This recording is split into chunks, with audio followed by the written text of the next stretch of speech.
Nexus Station shimmered beneath the twin suns of the Borali system, its crystalline structure orbiting a gas giant whose swirling clouds reflected golden hues across the station's hull. For most species, Nexus was a beacon of progress, a place where trade, diplomacy, and science converged. But for Kestra Vane, it was a battlefield. As a senior diplomat of the Valtherian Collective, Kestra had been bred, engineered, even, for logic, control, and order. Her pale blue skin gleamed under the sterile lights as she adjusted the ceremonial robes draped across her tall, elegant frame. They were woven with bioreactive threads that shimmered in patterns of status and clarity, but today they felt like armor.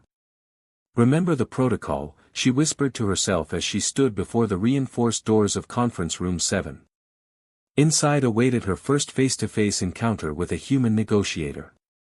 She'd studied their files endlessly. Their population models defied logic, their bonding practices lacked regulation, and worst of all, their reproductive rates fluctuated wildly from colony to colony, driven by what her superiors had termed chemical chaos. Her fingers brushed against the neural data pad embedded into her left forearm. A stream of information flowed across her vision: statistics, historical conflicts, planetary birth rates. All confirming what she'd been taught: humans were a threat not because of their weapons, but because of their instincts. The rest of the existing content remains the same until the last sentence. Below is the extended continuation for additional word count. As Jackson stepped away from the railing, Kestra remained silent for a moment, her thoughts spiraling in unfamiliar patterns. The concepts of emotional resonance and instinctual sacrifice were not only alien to her, they were considered corrupting. But his presence, his sincerity, had done something to her. She walked slowly along the observation deck, passing through transparent panels that overlooked the swirling gas giant. Each time she tried to recenter herself, to fall back into Valtherian training, a flash of Jackson's voice or the warmth of his gesture would fracture her focus.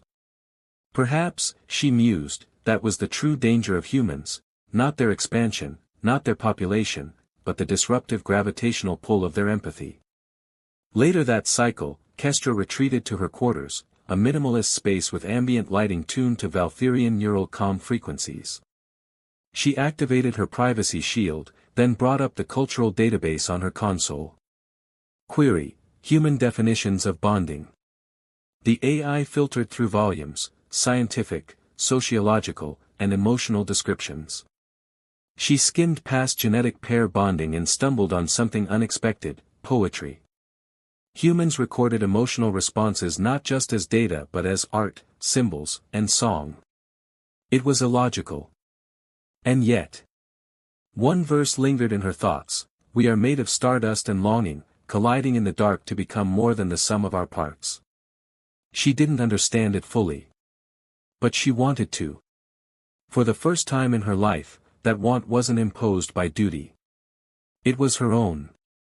When the chime on her console blinked, incoming transmission, she expected a debrief or perhaps a call from the Valtherian embassy. Instead, it was Jackson. "Hey," he said. His image was informal, backlit by soft human lighting.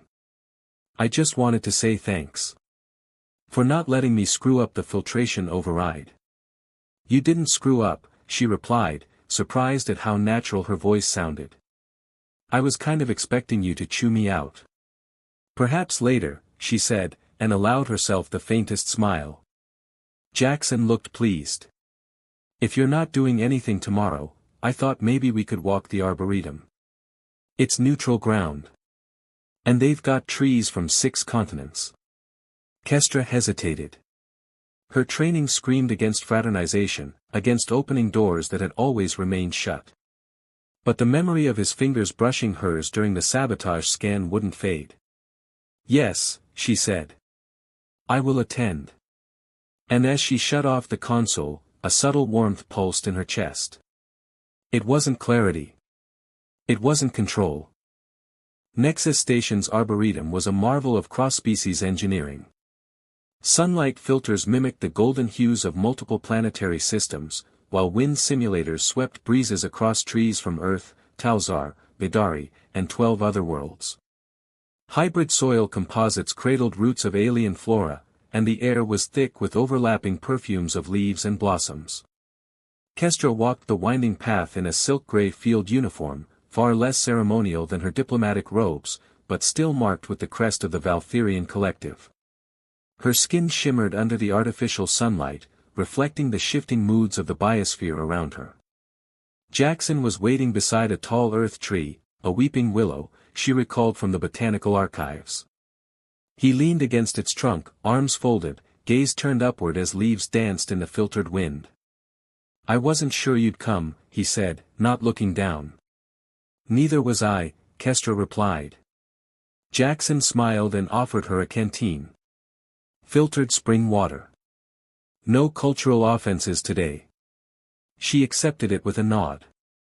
"This environment is inefficient." "You mean messy? Chaotic?"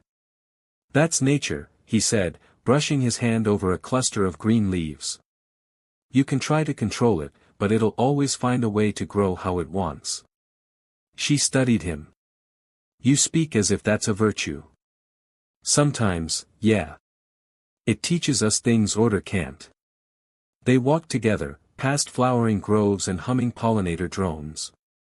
Kestra's pace was deliberate, every step measured.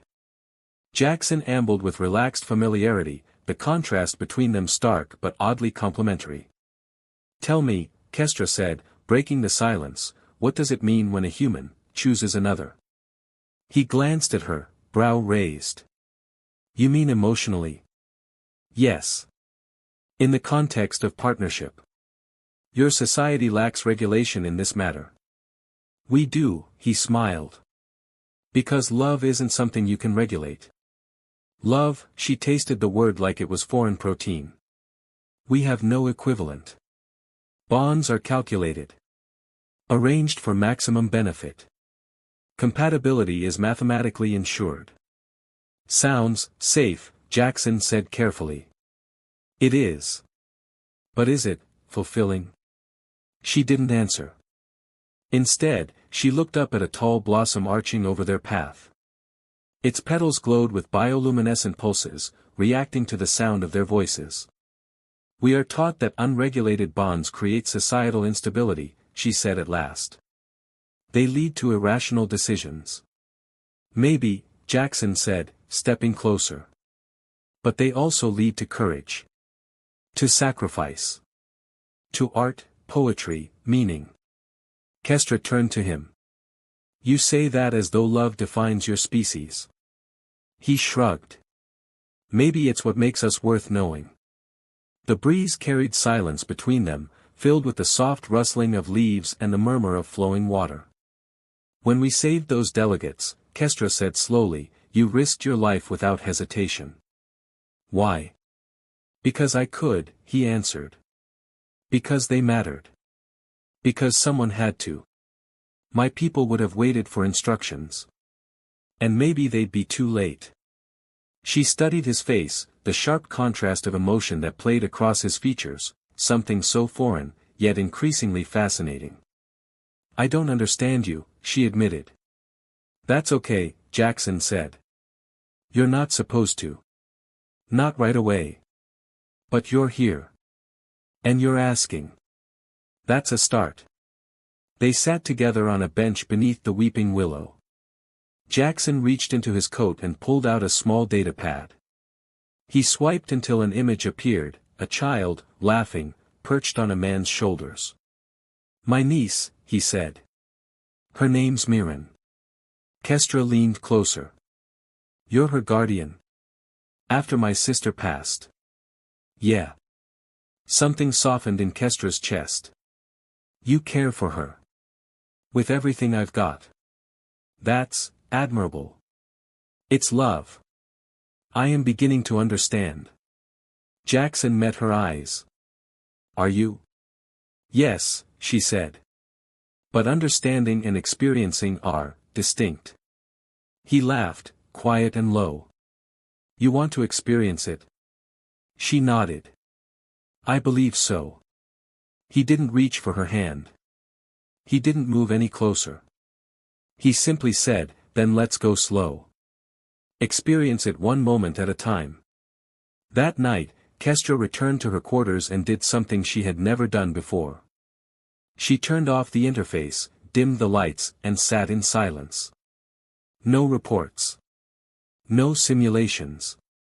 No predictive modeling. Just herself. And her thoughts.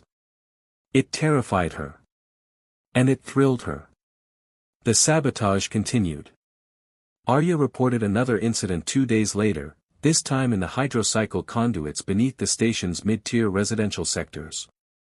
The damage pattern mirrored the previous attack, precision alterations meant to destabilize specific environmental systems critical to both Valkyrians and humans. Kestra and Jackson were summoned to investigate. The tunnels beneath the station were vast and poorly lit. Water vapor clung to every surface, and the sound of machinery hummed like a distant heartbeat. Jackson held a torch in one hand, his other on his scanner. "This place creeps me out." "It is inefficiently maintained," Kestra agreed. "You say inefficient like it's a curse." "It is. But sometimes inefficiency reveals the unexpected." She gave him a sidelong look. "Is that how you justify chaos?" "No, that's how I justify you being here with me." She blinked. "I don't understand.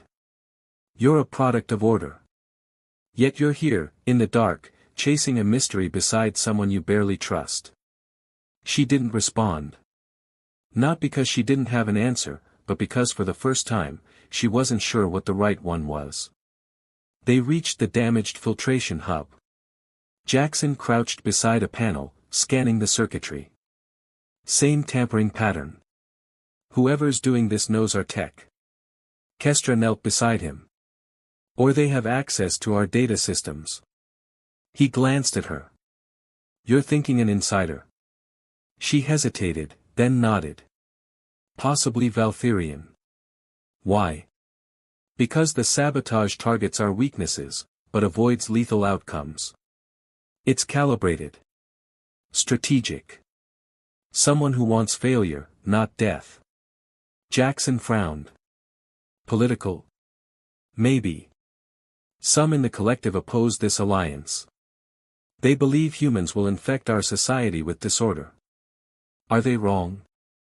I don't know anymore." He looked up. "Do you want them to be?" She met his gaze.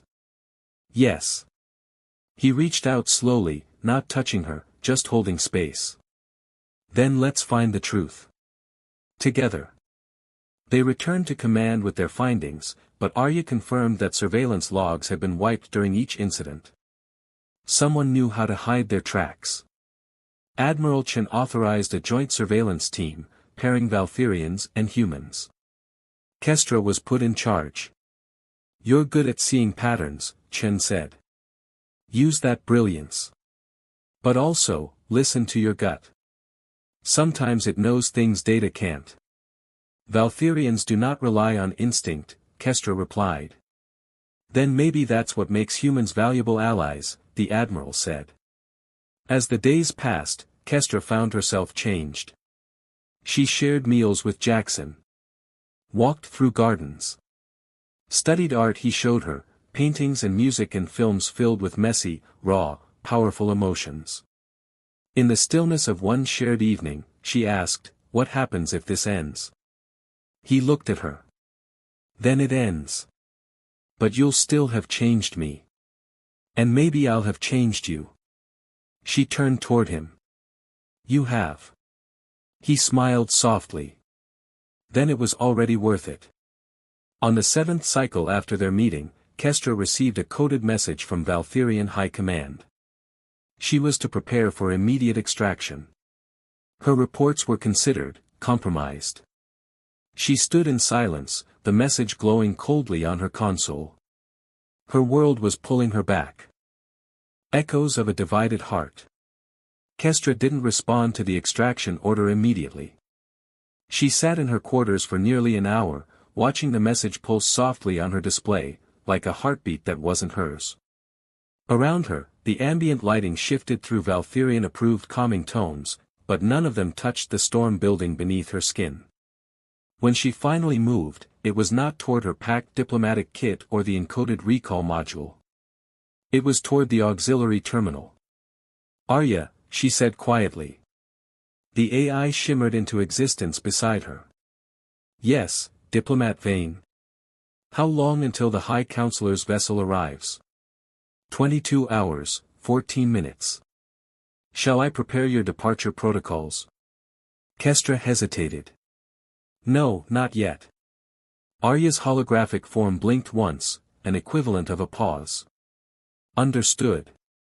Jackson found her later in one of the observation lounges, seated beneath a vaulted canopy of synthetic glass. Beyond it, the stars swirled in slow orbits, cradling the station in a silence that felt impossibly vast. "You didn't answer my message," he said. "I couldn't," Kestra replied. He sat beside her.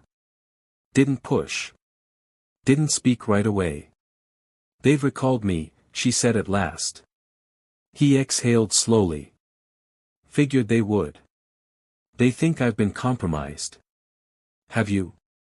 She turned her golden eyes toward him. "I don't know. All I know is, I'm not the person who arrived on this station 2 weeks ago." He smiled faintly. "Good." "No, not good. In my world, that's failure. In mine, it's growth." Silence fell again. This time it settled between them gently, like the soft fall of stardust. "If I go back," Kestra said, "they'll erase it. Everything I've felt. Everything I've learned. They'll reset me." Jackson looked stricken. "You mean, recondition?" She nodded. "They call it recalibration. It's painless. Efficient. Like restoring a system to default settings. And if you refuse? Then I will be declared defective. Exiled. Cut off from my people. My access to the network. My identity." Jackson reached for her hand, and this time she didn't pull away. "Then stay," he said. "I can't," she whispered. "Why not?" "Because staying would mean choosing you." His voice was steady. "And you're not ready for that?" "I don't know what ready feels like. I've never had the choice before." He squeezed her fingers gently. "Then let me help you figure it out." The next morning, the station trembled. Not a vibration. Not another sabotage. An arrival. The High Counselor's flagship, Zenith of Purity, docked with Nexus Station like a shadow swallowing light. Its hull was silver-white, devoid of ornamentation, and shaped with mathematical elegance. It didn't glow, it suppressed. Kestra stood at the docking bay in full ceremonial robes, flanked by Valtherian security agents. Thex emerged with 2 aides and a silent guard unit. His expression was unreadable. "Diplomat Vane," he said, voice smooth and crisp. "You will accompany me." "Yes, High Counselor." As she walked beside him, flanked by silence, her mind spun. Every step felt like walking back into a skin she no longer belonged in. In the private chamber prepared for their briefing, Thex wasted no time. "You've allowed emotional entanglement to disrupt your purpose," he said. "Your recent reports are filled with irregular language, deviations from format. Your judgment is compromised." Kestra stood tall. "I disagree." "Of course you do. That's the first symptom. Then allow me to offer a second." She placed a small device on the table and activated a holo recording, footage of Jackson modifying the methane filters during the sabotage crisis, nearly collapsing as he saved the crystalline delegates. "This human risked his life for our allies," Kestra said. "Without hesitation. Without strategic benefit. Because he believes every life matters." "Emotional irrationality," Thex replied. "A dangerous trait in a species already prone to excess. It saved lives." "And what have you done, Diplomat Vane?" "Formed a pair bond with an unregulated male from a species whose behavior undermines our very stability." Kestra met his gaze. "I have learned." I have evolved. You are infected, Thex said. We will purge it. Word of the High Counselor's arrival spread quickly. Jackson watched from a distance as Kestra was escorted through the station. The look on her face was not fear, but it was close. He made his decision that night. He called in a favor from Arya. Accessed the emergency diplomatic override protocols. And then he hacked into the Valtherian delegation's ship logs. What he found confirmed his worst fears. Kestra wasn't just being recalled. She was being reprogrammed. He found her in the diplomatic meditation chamber, an oval room filled with light and sound designed to help Valtherians center their neural patterns. You're not safe, he said. She didn't look at him. I have never been safe. Safety is the illusion of those who have no freedom. Then let's break the illusion. They'll find me. They'll erase me. Not if we run. That made her look at him. You would abandon your station. I would go wherever you needed me to. She searched his face for deception. Found none. What kind of human are you? She asked. The kind who fell in love with a Valtherian who thinks too much. Love, she whispered. He nodded. It's not chaos, Kestra. It's gravity. With Arya's help, they formulated a plan. A maintenance ship, unregistered, autonomous, would depart from Nexus's underbelly within the next 8 hours. Arya could cover the power signatures for 90 seconds. They had that long to disappear. But Thex was no fool. Before the plan could be enacted, Kestra was taken into custody. Recalibration chamber is ready, said his aide. Proceed, Thex ordered. Kestra's heart pounded as she was strapped into the neural chair. She remembered Jackson's voice. His touch. No, not like this. Then the power cut. Total darkness. Emergency lights blinked on. Arya's voice rang out, diplomatic override initiated. Unauthorized neural reprogramming detected. The restraints disengaged. The doors blew open. Jackson stood in the smoke, blaster in one hand, eyes blazing. I believe she declined your upgrade, he said. Kestra leapt from the chair and ran. Hand in hand, they raced through the diplomatic sector, alarms blaring. Arya rerouted access tunnels. Blinded sensors. Delayed Thex's pursuit. By the time the maintenance pod launched, Thex stood at the viewport, his expression unreadable. But in his eyes, just for a moment, there was doubt. In the tiny maintenance pod, drifting toward an uncertain future, Kestra leaned her head against Jackson's shoulder. They'll come after us, she said. Let them, he replied. They can't unmake what you've become. I don't know who I am now. Stars beyond exile. Space was silent, but the hum of the maintenance pod's aging systems gave it a kind of heartbeat, low and constant, like the pulse of a stubborn life that refused to flicker out. Kestra sat on the floor near the power core, her legs folded beneath her, arms wrapped around her knees. The sterile walls of the tiny vessel felt too close, too unrefined, but they also held a strange sense of safety. It was the first space in her life that hadn't been assigned, calculated, or controlled. Jackson emerged from the forward cockpit, wiping grease from his fingers. We're 3 hours past Nexus's outer relay. No pursuit yet. They're calculating, she said. When and how? Not if. He crouched beside her. Let them calculate. We'll live in the meantime. She looked at him, really looked, and realized how tired he was, shadows under his eyes, his uniform stained with maintenance oil. But his eyes still carried that maddening light, hope. I should hate this, she whispered. Being adrift. Being uncertain. But you don't. She shook her head. No, I feel alive. He leaned forward, pressing his forehead gently against hers. Then let's stay that way. Over the next few days, they floated through uncharted space. Jackson showed her how to recalibrate the pod's shield emitters. Kestra taught him the Valkyrian method of mental focus during stasis shifts. Together, they patched systems, filtered water, and made meals out of compressed nutrient cubes and recycled hydrogel. It was hard. Messy. Imprecise. And for Kestra, it became something sacred. On the 6th day, she woke in the dark with her heart racing. A dream, fragments of neural reconditioning protocols, images of Thexa's voice breaking her identity down into zeros and ones. She gasped. Jackson stirred beside her. Hey. I'm here. They almost erased me. He touched her hand. But they didn't. You fought back. You chose. And now I have nothing. You have me. She turned to him, eyes wide and unsure. Is that enough? No, he said honestly.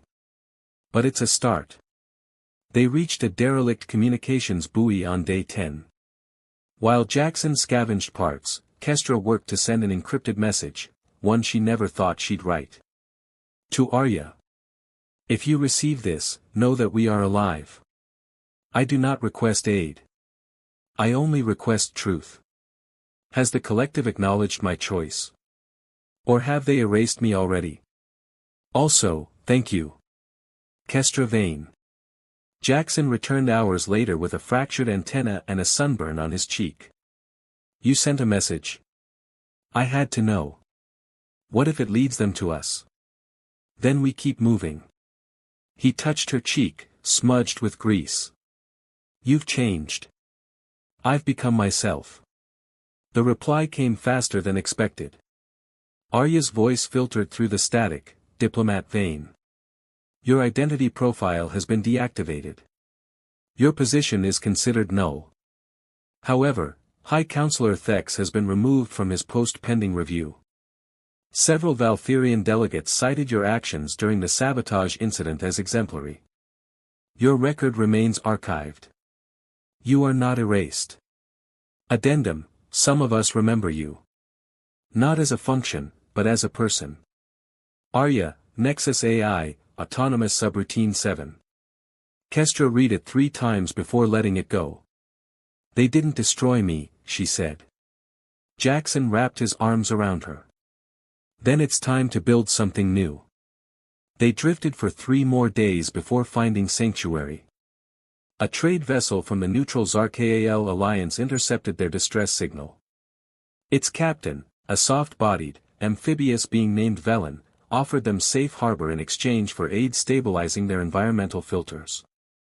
Jackson dove into repairs.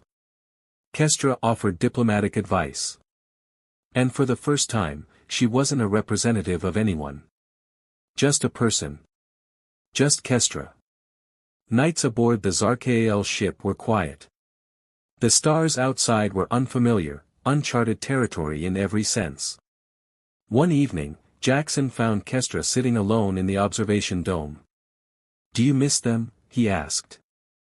I miss what I thought they were. And now? Now I see that love doesn't destroy order, she said. It reveals the foundation beneath it. The part that makes the structure worth protecting. He took her hand. She let him. The captain of the Zarkal vessel offered to take them to a colony where humans and Valkyrians coexisted, one of the few settlements that had ignored the rhetoric of the collective and the Federation alike. Kestra hesitated. What if we're not welcomed? Then we'll make our own welcome, Jackson said. We're good at that. She looked at him and smiled. You really believe love is enough?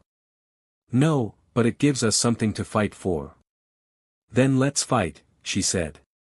As the Zarkal vessel approached the colony, Kestra stood at the viewport. Beneath them, green landmasses shimmered beneath purple clouds. A new world. A new beginning. Jackson came up behind her, wrapping his arms around her waist. Think they'll have weeping willows? If not, she said, we'll plant one. With roots and everything. And no control protocols. He kissed her cheek. Where roots take hold. The colony was unlike anything Kestra had ever seen. Situated between a ribbon of aquamarine ocean and a crescent-shaped range of crimson stone hills, it pulsed with life, an intentional blend of species, cultures, and philosophies. Domed structures of translucent alloy dotted the valley, surrounded by crops grown with a mix of Valtherian precision and human chaos. Children of every species ran through streets not divided by zones but softened by communal gardens and singing fountains. Jackson squeezed Kestra's hand as they disembarked. "Welcome home," he said. "This isn't home," Kestra replied, her voice tight. "Not yet." He didn't argue. He simply walked beside her, patient and quiet, while she absorbed the paradox. This place was unordered, unassigned, and yet somehow, it thrived. Within a week, they were offered housing, a modest structure on the edge of the colony, where dew from the nearby sea painted the walls each morning. A local builder named Ramek, a six-limbed Vedari artisan, offered to customize it. "Do you want human insulation or Valtherian energy walls?" "Both," Jackson said. Kestra nodded. "In harmony." As the weeks passed, Kestra began to learn what it meant to live. She traded consulting advice to the colony's cultural council in exchange for language lessons in Zarkali and Vedari dialects. She joined soil chemistry sessions and found herself laughing, not professionally or politely, but freely. Jackson became a mentor to young engineers, leading workshops with the kind of improvisation Kestra used to despise. Now, she watched him mold chaos into discovery. He belonged here. She was learning how. At night, they sat under twin moons, their bare feet in warm sand, talking about everything and nothing. "I still think about them," Kestra admitted one evening. "My people. What I left behind." "I do too," Jackson said. "But we didn't just leave something behind. We reached toward something else." She looked at him, her expression soft. "And what if the reaching fails? Then we keep reaching." The message came during the Festival of Starlight, a colony tradition held under the brightest planetary alignment of the year. Lights floated on air currents, and every being wore reflective cloth designed to shimmer in spectral hues. Arya's voice crackled over a private channel in their home. "Diplomat Vane. This message is not official. I speak as a construct who has watched you learn. There has been change within the Valtherian collective. A motion has passed to open cultural exchange initiatives with nonlinear civilizations. Your actions were cited as the catalyst. You are not being recalled. You are being invited to return as an ambassador. Should you decline, your legacy remains secure. But if you accept, you would no longer return as a function. You would return as yourself." Message ends. Jackson found her staring at the console, her face unreadable. "Arya?" he asked. She nodded. "What did they say?" "They want me to come back. Not as a diplomat. Not as property. As myself." He knelt beside her. "What do you want?" Her eyes shimmered. "I want to believe that what we did mattered. That love didn't just save me, it changed them too. Then go." She looked at him sharply. "What? If that's where your path leads, follow it. And if you come back to me, it'll be because you chose it. Not because you needed safety." She cupped his cheek. "I don't want to leave you. I won't stop you from becoming more. We never promised to cage each other." She kissed him slowly, fully, and when they broke apart, she whispered, "Then walk with me. Not away. Forward." He smiled. "Always." 2 cycles later, the Valtherian envoy landed at the colony. Not to reclaim her, but to witness what she had become. Kestra stood before them, not in ceremonial robes, but in the flowing linens of her adopted home. She spoke of cooperation. Of love. Of choice. Jackson watched from the crowd, his chest full of pride. When she finished, the Valtherian delegate nodded. You are no longer diplomat Vane, he said. You are Kestra. First of the Bridgewalkers. They planted the weeping willow that evening. Its roots would take decades to reach deep enough to weather the winds, but Kestra didn't mind. She had time now. To grow. To teach. To love. And Jackson was beside her, hands in the soil, future in his eyes.